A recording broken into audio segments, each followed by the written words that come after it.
Listемizin devamı hürmetlik vatandaşım. Men Prezident Trump'a başkı çıkarayım. Prezident Trump hergiz adetki sodigar emas. Mavzulu haber 12 ayının 25. günü Wenvi torbiyeti ilan kılındı. Abduri Xi Yuan. Haber mındak başlandı. Aksaray yakında ilan kılgan devlet bir xatarlığı stratejisi dokulatı meni Prezident Trump'a başkı köz bilen qarashqa ügetti. Prezident Trump prezident bulup sayılıştın burun öymülük ticareti bilen şugullangan sodagar adam idi. O prezident bulup sayılandı. Bu işin özüle adetki iş emas. Prezident bulup saylangandan keyin kişiler haman degüdek Prezident Trump'a adetdeki södegar dep muamele kıldı. Södegar fakat payda menfaat qoguluşudu. Yaxşı muamele kılıdı kişilerge deyişti. Lekin Amerika Qo'shma Shtatlar davlat bexatarligi strategiyasi e'lon qilingandan keyin men boshqa bir prezident Trumpni ko'rgandek bo'ldim.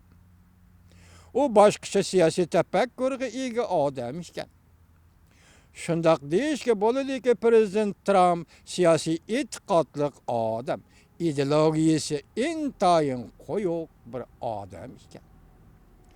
Men tünügün yazgan makalemde şunda ko'rsatgan edim. Amerika Qo'shma Shtatlari davlat bexatarlik strategiyasi dokulatida garchi Jungoni raqobatchi, xiris e'lon qilg'uchi deb bekitgan bo'lsa-mu, lekin hargizmu Olma şirkati bilan Huawei şirkati o'ttirisidagi savdo raqobat munosabati emas bu raqobat. Hergizmo olimpik tantarbiya faoliyatidagi tantarbiyachilarning o'zaro raqobat munosabati emas. Balki davlat bilan davlat o'ttirisidagi qo'yoq dushmanlik eng munosabatidir. Amerika Qo'shma Shtatlarining davlat bexatarligi strategiyasi belgilangan jungur raqobatchi xiris e'lon qilg'ich degan so'zning ma'nosi bu Abdur nima deydi? Bu davlat bilan davlat o'ttirisidagi qo'yoq dushmanlik eng munosabatidir. Ya'ni o'rtaqlashib o'rtaq foyda elish munosabatining inkoridir. Hozircha Amerika jungo o'ttirisi takrorlanib kelayotgan o'rtaqlashib foyda yaratish, o'rtaq foyda elish degan, o'rtaq manfaat yetkazish deganning bunaq munosabatning inkoridir. Şunun için ben şundak deymenki Amerika Qo'shma Shtatlari davlat bexatarligi strategiyasi de jungo düşman tarafga, düşman kuchlarga ayirib bekitildi. Şunun için ben şundak deymenki Amerika Qo'shma Shtatlari davlat bexatarligi strategiyasi de jungo düşman tarafga, düşman kuchlarga ayirib bekitildi desek to'g'ri bo'ladi.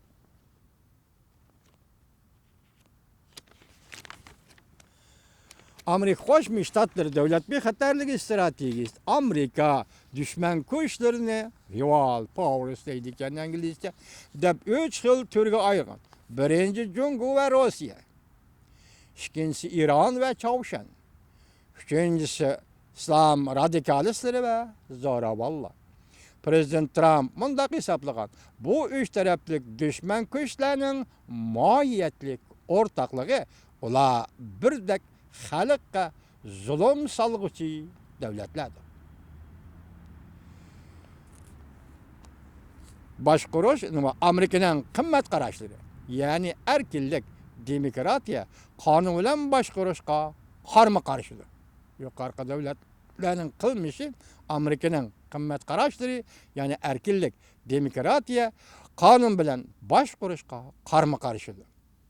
Yani bu deganlik Amerika bilan jungo o'ttirisidagi farq va qarama-qarshilik bir xil qimmat qarashlari asosidagi farq va qarama-qarshilikdir. Yani yo'limiz o'xshashmaydi. Maqsadimiz birdek emas. İradimiz, qalbimiz o'xshashmaydi.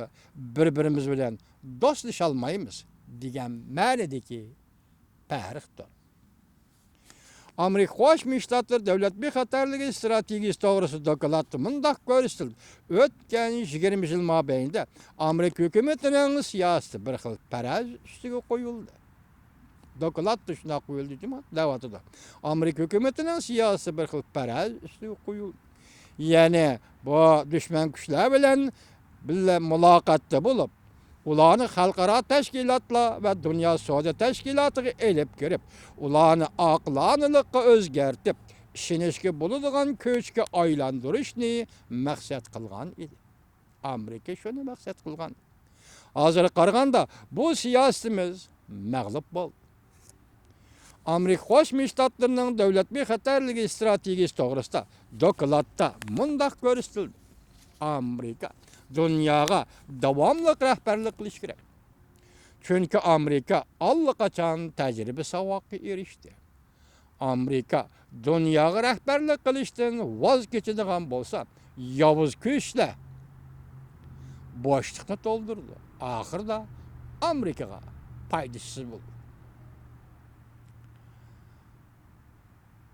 Amerika allaqachon tajriba savodga erishdi. Amerika dunyoga rahbarlik qilishdan voz kechadigan bo'lsa, yovuz kuchlar bo'shliqni to'ldirdi. Oxirida Amerikaga foydasiz bo'ldi. Demak, bu qatamqi davlat strategiyasida mushu gap o'tirib qo'yildi. Bu nuqtaga ching diqqat qiling vatandoshim. Doklad xulosalab mundaq ko'rsatildi. Buningdan keyin barliq ko'p tarafli tashkilotlarda Amerikaning ta'siri kuchini jonlantirish, joriy qildirish, Amerikaning qimmat qarashlarini yo'lga qo'yish. Mustabid davlatlar ko'p tarafli xalqaro tashkilotlarning kuchini allaqachon to'nib yetdi va ulardan foydalanib o'zining maqsadiga yetmoqchi bo'ldi. Agar Amerika bu tashkilotlarning ichida rahbarlik o'rnidan voz kechadi ekan, o'zining foydali fursatini qo'ldan berib qo'ygan bo'ladi. Abdur maqolasi mundaq davomlashtirdi. Kishilarning esidagi Prezident Trump vazifaga o'ltirib, uzun o'tmay TPP'dan chekinib chiqqanligini, havo kelimati Parij kelishimidan chekinib chiqqanligini, Birlashgan Davlatlar Tashkiloti, Madaniyat ma'rif tashkilotidan chekinib chiqqanligini yakarladi. Hatto Dunyo savdo tashkilotidan mo chekinib chiqishi mumkin.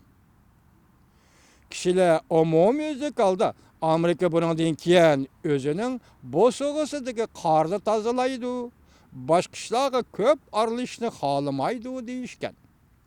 Hozir qaraydigan bo'lsak, hargiz undaq emas. Prezident Trumpga boshqacha qarashimiz kerak. U muayyan dunyoviy qarashga qimmat qarashlariga ega odam. Qimmat qarashlariga ega prezident. Yani bir tarafdan Prezident Trump ishqa unum yaratishni qo'g'lashadigan odam. Unum yaratishni qo'g'lashadigan prezident. Reallikni hurmat qiladi. Prezident Trump reallikni hurmat qiladi. Hammada amaliy kuchni chiqish nuqtasi qiladi. U dokladda mundaq ko'rsatdi. Yani Prezident Trump bu qatimqi dokladda mundaq ko'rsatdi. Amerika o'zining qimmat qarashlarini boshqalarga tangmaydi. Lekin Amerika o'zining qimmat qarashlarini yo'lga qo'yish kerak. Amerikaning o'lgisi orqali dunyoga ta'sir ko'rsatish lozim. Bugun yuqorqi maqola strategik tonishtirish, Amerikaning strategik siyosatini tonishtirish, endi bu qatam keyingi so'zlaganligimizda Amerika Qo'shma Shtatlarining davlat bexatarligi strategiyasini qo'shimcha bir shaxsning yozgan maqolasi orqali tanishtirdik. Vatandoshlarım, endi tuvanda bizning analizimizni anglang.